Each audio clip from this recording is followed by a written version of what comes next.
There's something coming for you, and you don't know what it is. It thinks you can't see it, but you can. It thinks you know what it is, but you don't. Have you ever just wanted to float away on the clouds, on a bed of stars? Like when you were younger and a believer in something. Before your eyes got all red and the world turned you heartless. Oh, that didn't happen, did it? No, I'm just joking. I had to preface this because this story isn't for those who are faint of heart. Pun intended. The Care Bears was a classic show about bears who lived in the clouds and spread love to people that stopped caring. That's what happens when you get older, essentially.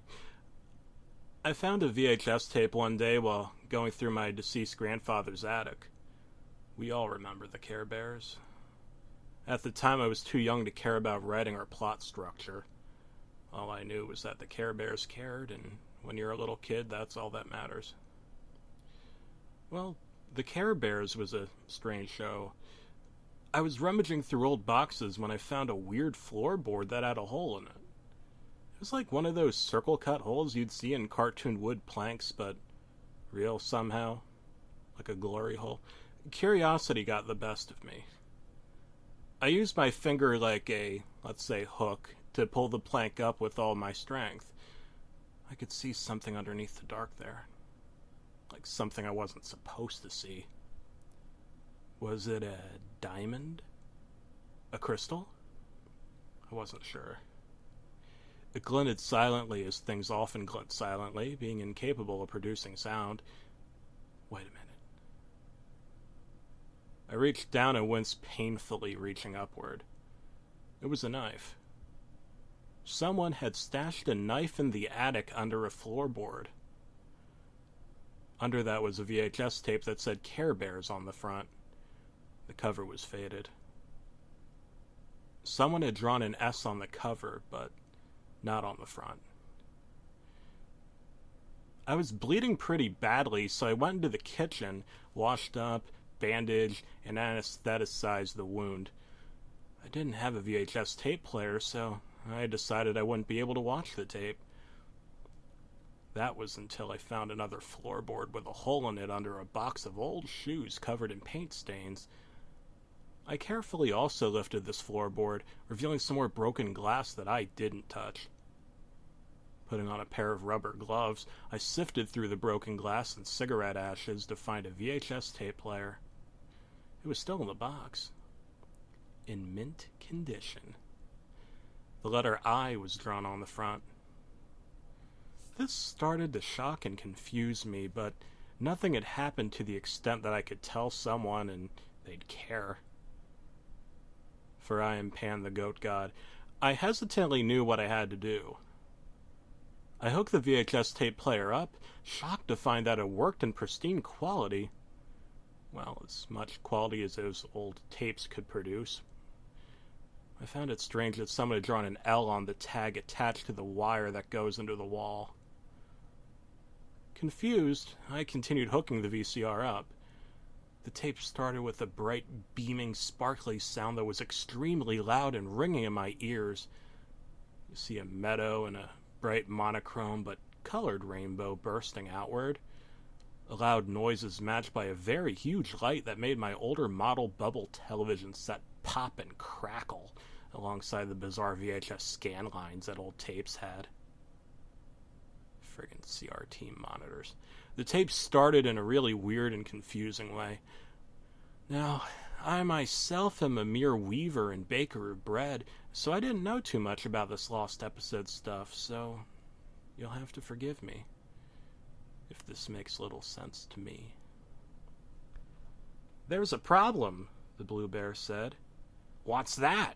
Said the other bear, turned away, facing the clouds, not moving. In fact, there was no movement at all. Someone doesn't care. I didn't know who that actor was, but it didn't sound at all family friendly. Someone doesn't care? Who? Who doesn't care? Who? A hand moved across the frame with a weird shadow, almost whisper-like. The bear was on the floor now with seams, like a stuffed doll, not moving. "No one," the voice said. "No one cares." The voice sounded a little more distant and drawn out now. "Ladies and gentlemen, gods and dodos, walruses and carpenters, I give you Earth." "God's dead Earth." Okay. The Care Bear had no eyes. Nothing but dead and vacant circles. And then a moderately well-drawn shot of a field was shown, followed by streets and parks, but no humans. You hear someone coughing like cigarette smoke is causing it. Then Tenderheart spoke. "It started gradually. Days turned to months, weeks turned to years, and soon the entire population disappeared." "How?" another voice said. "When you see it." "See what?" "It." The tape immediately cut off completely, and the tape shut off. Confused, I went over to check the wires. I was shocked to find that the VHS tape had been rewinding, but I hadn't hit rewind. As the hand rewound backward, I noticed the word "die" was quickly interlaced. Was it smoke? What was that hand? I thought it was a drawing, but now it looked like the director's shadow, like they'd copied the art and left the hand in, but it was partially drawn. I went into the kitchen and used the knife I found in the attic to cut myself a big piece of chocolate cake.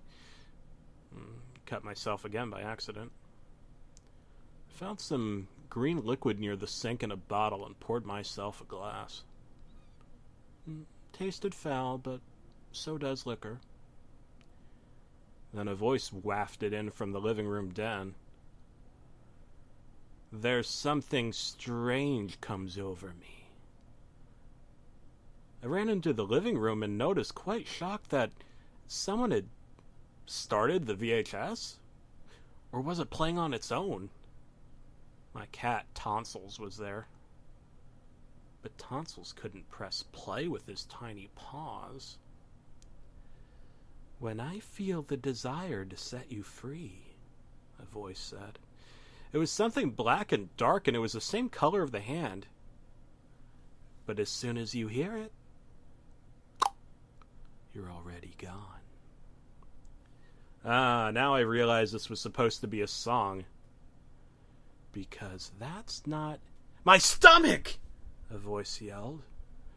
I think it was the character Grumpy. "What am I touching?" a voice screamed. "What am I touching?" A high-pitched voice that seemed to be fed through an old vocoder, but downplayed by turning the pitch way up, it started to speak. "You're touching feelings, Care Bear. This is my sadness." "Let's get out of here!" yelled another voice, but the screen was still black. "And this is the underside of a tarantula." I heard a loud, violent shriek, and the tape went dead silent again. "The underside of a tarantula? With our heads," one of the actors said. "We cease to be two, but together." A shot of a rainbow was shown, and then something really sinister faded into view. I mean, it was an overlay or maybe a time-lapse, but a still image, a dead distinct smile. It was a tarantula, but instead of 8 legs, it had about 30 or so. And instead of eyes, it had all the Care Bear's heads cut off. Smiling at me. Instead of pincers, it had fingers, and those fingers had spindly hairs and One of them was curled outward in a long line with the letters DEELB. Then a voice whispered, "Go-Gurt is delicious." "Ah, yeah. The lion yelled excitedly. A rainbow of blood was bursting out of his throat. He was holding up a placard with the letter T on it. "Ah, yeah. He screamed excitedly. He couldn't seem to speak clearly because his esophagus was cut open. "Nobody's ever been this nice to me before. You've all made me very happy. What do you have to cry about? Your problems are over." And then the rainbow of blood is shown. "This is how you know I care," the voice yelled. "There's blood in the freezer, bones in the attic. Son, you're the goat. You're the scapegoat." Fuck. And there was a shocking knock at my door. A shocking knock. It was the mailman. Not UPS or the Postal Service, but a different mailman in a black coat but holding a parcel. I peered through the peephole, and that was when I finally saw him. The mailman. "Did someone order a box?" he asked me sternly. "A box?" I said, confused. He could hear the gurgling and blood sounds from the VHS tape. "Oh, Care Bears," he said. "My son liked that show. We used to watch it together. A lot of people hated it, called it cheesy, but personally I think it was a quality show that taught real family values. Mind if I watch it with you? We can watch it together and comment and criticize it." He helped himself in and sat on my couch. "I love the Care Bears," he said. He left the package on my table. He shut the VHS tape off and started watching E. It was like nothing happened. Who was this guy? Why was he here? "Who are you?" I asked. "Someone," he said. "Someone you know." "Who?" "Who?" He laughed a hearty laugh. He was starting to look a bit disheveled, like he was lying about his age, job, place of residence. I looked outside. There was no mail truck outside. "Who?" I yelled. He laughed heartily and then laughed even more heartily. "Who? Who? Are you a fucking owl?" He laughed again, heartily. I was starting to think this guy was off his knocker, and I'm not talking about doorbells. "It's in the box," he said. "You sold it a long time ago, but I have it. And I'm not going to give it back to you unless you say, 'Puckerfuck-face Wiener Schnitzel,' 3 times fast." He giggled. "You thought you could lose it just like that? You thought you could just give it away? As if someone could buy it on eBay for a couple bucks. But it's in there. It'll never leave." "Huh?" "It'll follow you home through the rain and tell you everything will be okay." I heard the loud rustling of wind coming out of the television, but still, dead blackness. "Well, just 1 second. What's that I hear? You're going to give up now, when you're getting so near." Oh boy, I felt a lump building in my throat that was thick as a baseball, and I swallowed. That's what she said. It'll make everything okay if you just hold on to it. It'll call your name at night from the window when you're asleep. It'll turn your dreams into golden butter sundaes of endless shimmering stardust light. You can't break it, crush it, mold it, or even touch it. But you know it's there. There's something coming for you, and you don't know what it is. It thinks you can see it, but you can't. It thinks you know what it is, but you don't. What did this strange mailman want from me? I just wanted to be left alone. But deep down, underneath all that blood and muscle and sinew, inside that cold and dead cavity you used to call your heart, you knew this was coming. Oh, his laugh was quite hearty now, heartier than usual. As if there was more heart to it, like a hearty beef stew. He went into the kitchen and cut himself a big old slice of my chocolate cake. He sat down on my couch. I'm not just a mailman. I weekend as a clown.